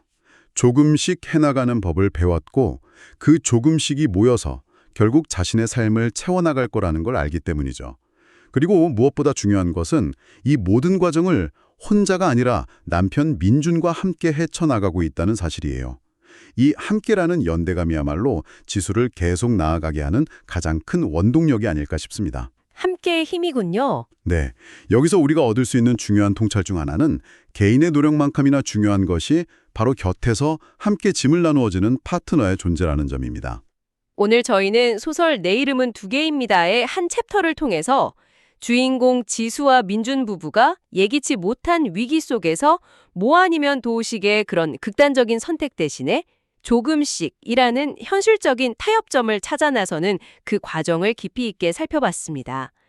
완벽하지는 않지만 서로의 역할을 기꺼이 나누고 끊임없이 지지하면서 엄마로서의 삶과 직장인으로서의 삶을 힘겹게 그러나 또 함께 만들어가는 그런 감동적인 여정이었죠. 네, 이 이야기는 단순히 한 여성의 직장 사수기를 넘어선다고 생각해요. 여성의 경력 유지와 모성 사이의 그 뿌리 깊은 긴장감, 또 전통적인 성역할 규범에 대한 조용하지만 강력한 도전, 그리고 위기 상황에서 배우자의 실질적인 지지와 협력이 얼마나 결정적인 역할을 하는지를 아주 설득력 있게 보여주죠. 맞아요. 더 나아가서 성공이나 성취의 의미를 완벽함이 아니라 지속 가능한 균형, 그리고 함께 헤쳐나가면서 찾도록 우리를 이끌어주는 것 같아요. 아마 여러분께서도 살면서 어떤 영역에서 완벽함을 추구하다가 좀 지쳤던 경험, 혹은 전부를 가질 수 없어서 조금씩으로 만족하거나 타협해야 했던 그런 순간들이 떠오르실지도 모르겠습니다. 한번 던져보면서 마무리할까 합니다. 이 이야기는 지수와 민준이라는 한 부부의 용기, 지혜, 그리고 무엇보다 서로에 대한 깊은 신뢰와 지지를 통해서 어려움을 극복하는 과정을 보여주는데요. 하지만 만약에요, 우리 사회에 남성 육아휴직이 훨씬 더 보편적이고 자연스러운 문화로 자리를 잡고 있었다면 어땠을까요? 그렇죠. 환경이 달랐다면. 네, 혹은 개인이 감당하기 어려운 그런 비용 부담 없이 양질의 공공보육 서비스를 이용할 수 있었다면요. 그랬다면 지수와 민준 부부가 감수해야 했던 그 불안과 부담, 그리고 선택의 무게는 지금과는 어떻게 달라졌을까요? 정말 중요한 질문이네요. 개인의 노력만으로는 한계가 있으니까요. 그렇죠. 개인적인 노력과 헌신을 넘어서 진정으로 일과 가정에 양립할 수 있도록 돕는 사회적 차원의 함께는 과연 어떤 모습이어야 할지 한 번쯤 진지하게 고민해보는 계기가 되었으면 합니다. 네, 생각해볼 문제인 것 같습니다. 오늘 저희와 함께 이 깊은 이야기에 귀 기울여 주셔서 정말 감사합니다. 다음에도 흥미로운 탐구와 함께 돌아오겠습니다. 안녕하세요. 오늘은 당신과 함께 소설 내 이름은 두 개입니다의 마지막 장이죠. 그래도 나의 이름으로. 이걸 좀 깊이 들여다보려고 합니다. 네, 주인공 지수가 일하고 또 아이 키우면서 자신만의 길을 찾고 정규직 전환 후 3년이 지났는데 그 삶이 어떻게 좀 단단해졌는지 그 성찰 과정을 함께 따라가 보시죠. 지난 이야기 기억하시죠? 지수가 막 완벽하려고 하기보다는 남편 민준 씨랑 함께 조금씩 뭐 이렇게 하기로 하면서 워킹맘으로 첫 발을 딱 떼었잖아요. 3년이 지난 지금 김지수 대리 그리고 엄마 이 두 이름으로 사는 그녀의 일상. 여기서 어떤 변화가 있었는지 또 어떤 성장이 있었을지 어쩌면 당신의 삶과도 딱 맞는 지점을 발견할 수 있을지 몰라요. 자, 한번 시작해 볼까요? 네, 이번 챕터는요. 그냥 시간이 흘렀다 뭐 이런 걸 보여주는 것 이상이에요. 한 사람이 자신의 여러 정체성 있잖아요. 이걸 어떻게 끌어안고 통합해 나가는지 그 과정을 보여주는 것 같아요. 완벽하지 않아도 괜찮다는 그런 메시지? 그리고 현실은 여전히 어렵지만 그 속에서도 결국 나 자신으로 살아가는 그 힘에 대해 이야기해 볼 수 있을 것 같습니다. 혹시 당신도 여러 역할을 동시에 하고 계시다면 지수의 이야기가 좀 더 뭐랄까 특별하게 다가오지 않을까 싶네요. 3년 후 지수의 아침 6시 반. 여전히 분주하긴 한데 예전하고는 약간 공기가 달라요. 남편 민준 씨가 먼저 일어나서 아침을 차리고 있고 이제 4살 된 딸아이 깨워서 같이 밥 먹고. 근데 여기서 진짜 인상적인 게요. 남편이 등원시키면서 우리 딸이랑 아침 데이트 이러면서 윙크를 한다는 거예요. 이게 그냥 도와주는 차원이 아니라 뭐랄까 적극적으로 즐기는 느낌? 아, 맞아요. 그 데이트라는 표현 3년 전에 함께 조금씩 하자고 약속했던 게 이제는 그냥 구체적인 행동 또 태도로 완전히 자리 잡은 거죠. 이건 단순히 역할만 나눈 게 아니라 그동안 쌓인 신뢰랄까 지지랄까 이런 게 바탕이 된 일종의 관계의 시스템이 만들어진 거죠. 네, 민준 씨의 그 데이트라는 말에서 보듯이 육아를 그냥 해야 할 일이 아니라 관계로 생각하는 그런 변화. 이게 지수가 회사 일에 좀 더 집중할 수 있게 해주는 그런 안정적인 기반이 된 거고요. 회사에서의 지수도 많이 달라졌어요. 이제 김지수 대리. 명패 옆에는 딸 사진이 놓여 있고 후배도 생겼고 작은 프로젝트 정도는 혼자 이끌 만큼 성장했죠. 3년 전 임신했다고 막 떨면서 말하던 모습은 진짜 상상하기 어려워요. 아침 8시 회의. 이번 프로젝트의 목표는? 하면서 아주 자신감 있게 발표를 하고 팀장님한테 지수 대리 이번 프로젝트 리더 한번 해봐요. 이런 신임까지 받아요. 와. 그 자신감, 그냥 시간이 흘러서 생긴 건 아니겠죠. 임신, 출산, 또 복직하면서 얼마나 많은 고민이 있었겠어요. 그런 걸 스스로 헤쳐나오면서 얻은 어떤 내적인 단단함, 그런 거겠죠. 그리고 그 책상 위 명패랑 딸 사진이 같이 있는 거예요. 예전에는 어쩌면 분리해야 한다, 아니면 갈등 요소다, 이렇게 느꼈을 수도 있는 직장인 김지수와 엄마라는 두 정체성이 이제는 그 사람 안에서 아주 자연스럽게 공존하고 있다는 걸 보여주는 것 같아요. 상징적으로요. 뭐랄까 더 이상 하나를 막 숨기거나 버려야 하는 그런 게 아닌 거죠. 맞아요. 후배가 슬쩍 물어봐요. 대리님, 어떻게 그렇게 일도 육아도 다 잘하세요? 비결 같은 거 있어요? 지수의 대답이 참 현실적이면서도 핵심을 딱 짚는달까요? 비결? 글쎄, 이러면서 완벽하게 하려고 안 하는 거. 엄마로서도 직장인으로서도 완벽하진 않은데 그게 괜찮다고 생각하는 거? 이렇게요. 그리고 덧붙이죠. 혼자 다 하려고 하지 말고 남편이랑 같이 하고 도움받고 조금씩 함께. 크게 다야. 진짜 전곡을 찌르는 말 같아요. 네, 지수의 이 말이 지난 3년 동안 그녀가 몸으로 체득한 가장 중요한 지혜 같아요. 그걸 압축해서 보여주는 거죠. 완벽해야 한다는 강박에서 벗어나서 자신의 한계나 상황을 인정하고 받아들이는 수용의 태도로 나아간 거예요. 특히 그게 괜찮다고 생각하는 거, 이 부분이 참 인상 깊어요. 스스로한테 좀 너그러워지는 법을 배운 거죠. 그리고 함께라는 가치를 또 한번 강조하면서 이게 뭐 개인 의지만의 문제가 아니라 관계 속에서 협력하고 때로는 외부 지원도 필요한 거다. 이런 현실적인 과제라는 걸 이야기하고 있어요. 많은 분들이 아, 맞아 하실 것 같은데요. 그러게요. 한참 바쁘게 일하는데 남편한테서 메시지가 딱 와요. 지수야, 우리 딸 유치원 그림 대회 1등 했대. 지수가 그냥 활짝 웃으면서 바로 답장하죠. 진짜 우리 딸 최고! 저녁에 치킨 파티다. 그날 저녁에 온 가족이 치킨 먹으면서 딸 수상을 축하하는 모습. 딸이 막 신나서 선생님이 내 그림이 제일 예쁘대. 제잘거리고. 어쩌면 그냥 평범한 저녁 식사인데 그 속에서 지수는 아, 이런 게 행복이구나 하고 느끼는 거죠. 그렇죠. 일상의 이런 작은 기쁨들, 사실 이런 것들이 그 힘든 시간을 버티게 하는 아주 중요한 에너지원이 되잖아요. 지수가 우리 딸 최고 하면서 막 진심으로 기뻐하고 또 그 평범한 순간에서 행복을 느끼는 모습. 이게 엄마라는 역할이 주는 정서적인 보상이 얼마나 큰지 느끼게 해주죠. 그리고 그게 다시 김지수 대리로서의 어려움을 헤쳐나갈 힘을 주는 거죠. 뭐랄까? 선순환이랄까요? 딸 재우고 거실로 나온 지수랑 민준 씨. 지수가 조용히 말해요. 나 이번 프로젝트 리드 맡게 됐어. 민준 씨가 활짝 웃으면서 우와 축하해. 역시 우리 지수. 하고 진심으로 막 기뻐해 주죠. 서로 고맙다고 말하면서 손을 잡는데 이때 지수가 문득 물어요. 우리 잘하고 있는 거 맞지? 아, 이 질문 참 많은 걸 담고 있는 것 같아요. 겉으로는 뭐 잘 헤쳐나가고 있는 것처럼 보여도 마음 한구석에는 계속 내가 잘하고 있나? 이런 불안감이 있다는 거잖아요. 이때 민준 씨 대답이 중요해요. 망설임 없이 당연하지, 우리 정말 잘하고 있어. 이렇게 딱 말해주면서 지수를 안심시켜주잖아요. 이건 그냥 칭찬이 아니라 서로의 노력을 인정해주고 정서적으로 지지하면서 어떤 연대감을 확인하는 과정이죠. 아, 건강한 파트너십이 이렇게 작동하는구나. 특히 불안감을 다독여주는 역할, 이게 얼마나 중요한지 보여주는 것 같아요. 그리고 그날 밤에요. 지수가 혼자 발코니에 나가서 밤하늘을 봐요. 3년 전 임신 사실 알게 된 날 밤 명함이랑 초음파 사진 번갈아 보면서 막 두려워서 울었던 기억, 그걸 떠올려요. 회사를 그만둬야 하나 막막했던 거. 근데 지금은 달라요. 여전히 뭐 완벽하진 않지만 두려움보다는 좀 담담함이 느껴진달까?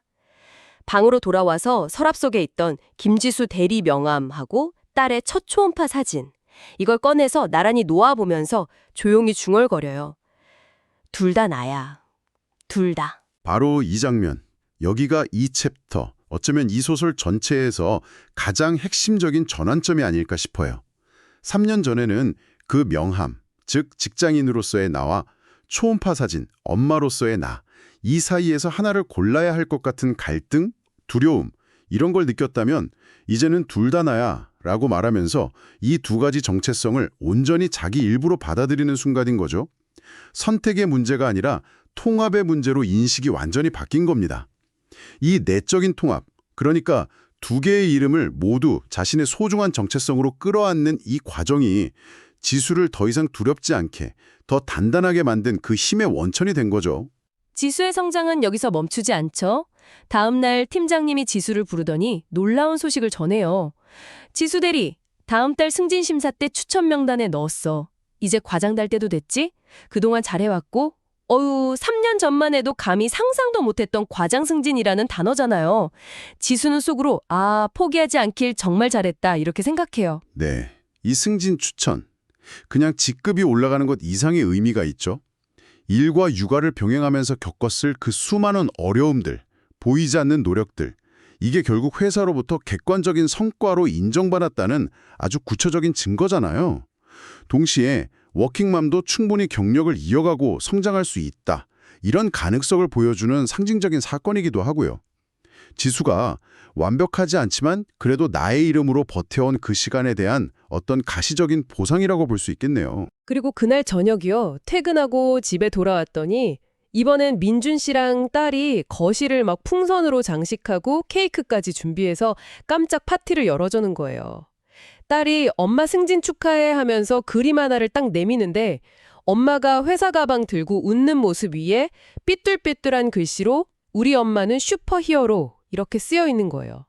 아, 이걸 본 지수는 결국 눈물을 글썽이죠.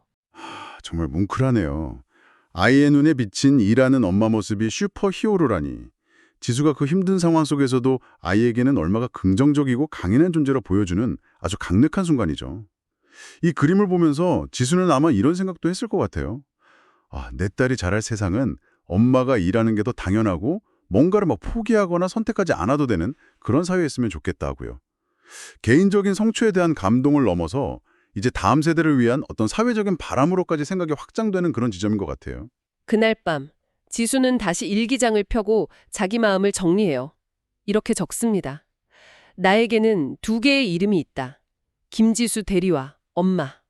완벽한 직장인도 완벽한 엄마도 아니다. 하지만 괜찮다. 왜냐하면 나는 나로 살아가고 있으니까. 조금씩 함께 그리고 나의 이름으로. 그래도 나의 이름으로. 이 마지막 일기 구절, 이게 지수가 도달한 자기 수용의 최종적인 상태를 아주 명확하게 보여주는 것 같아요. 완벽하지 않음, 이걸 더 이상 부족함이나 실패로 여기는 게 아니라 그냥 자기 자신의 자연스러운 모습으로 온전히 받아들이는 거죠. 하지만 괜찮다는 그 말이 정말 핵심이에요. 그리고 나의 이름으로 살아간다는 건 외부에서 규정하는 이상적인 직장인의 모습 또는 헌신적인 엄마의 모습, 이런 틀에 갇히지 않겠다는 거죠. 자기 자신의 가치와 속도에 막혀서 삶을 주체적으로 이끌어가겠다, 이런 깊은 다짐처럼 들려요. 두 개의 이름 모두가 소중한 나 자신임을 인정한 결과라고 할 수 있겠죠. 네, 오늘 우리는 내 이름은 두 개입니다의 마지막 챕터를 통해서 김지수 대리와 엄마, 이 두 이름살이에서 길을 찾고 성장해온 지수의 3년을 함께 따라가 봤습니다.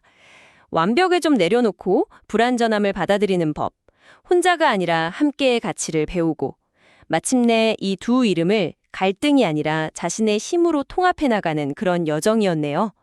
지수의 이야기는 일과 삶의 균형, 특히 여러 역할을 동시에 해야 하는 많은 분들이 겪은 그런 현실적인 고민과 성장의 과정을 아주 깊이 있게 그려내고 있습니다. 완벽하지 않아도 괜찮다는 위로, 그리고 어려움 속에서도 자신만의 속도로 자신의 이름으로 계속 나아가는 것의 중요성, 이걸 이야기하죠. 이건 꼭 워킹맘이나 워킹데디에게만 해당되는 이야기는 아닐 거예요. 우리 모두는 살아가면서 다양한 역할을 맡고 여러 이름으로 불리니까요. 맞아요. 어쩌면 당신도 삶의 여러 역할들 혹은 지수처럼 여러 이름들 사이에서 균형을 잡으려고 지금도 애쓰고 있을지 모르겠습니다. 지수의 이야기처럼 그 고민 자체가 이미 당신이 삶을 아주 진지하게 마주하고 있다는 증거일 수 있어요. 완벽하지 않아도 조금 느려도 괜찮습니다. 중요한 건 지수가 그랬듯이 자신만의 길을 찾아 나아가는 그 과정 자체일 테니까요. 지수는 결국 서로 막 부딪히는 것처럼 보였던 김지수 대리와 엄마라는 두 역할, 이 두 역할 모두가 자신을 더 강하게 만드는 힘이 된다는 걸 깨달았어요. 갈등의 원인이 아니라 오히려 자신을 더 풍성하게 만드는 원동력이 된 거죠. 여기서 마지막으로 당신에게 질문 하나 던져보고 싶습니다. 당신을 이루고 있는 여러 이름 또는 역할들은 무엇인가요? 혹시 그 역할들이 서로 충돌한다고 느끼시나요? 아니면 지수처럼 그 역할들이 봉존함으로써 오히려 당신만의 특별한 강점이나 새로운 의미를 발견하고 있지는 않으신가요? 한번 차분히 생각해보는 시간을 가져보시면 어떨까요?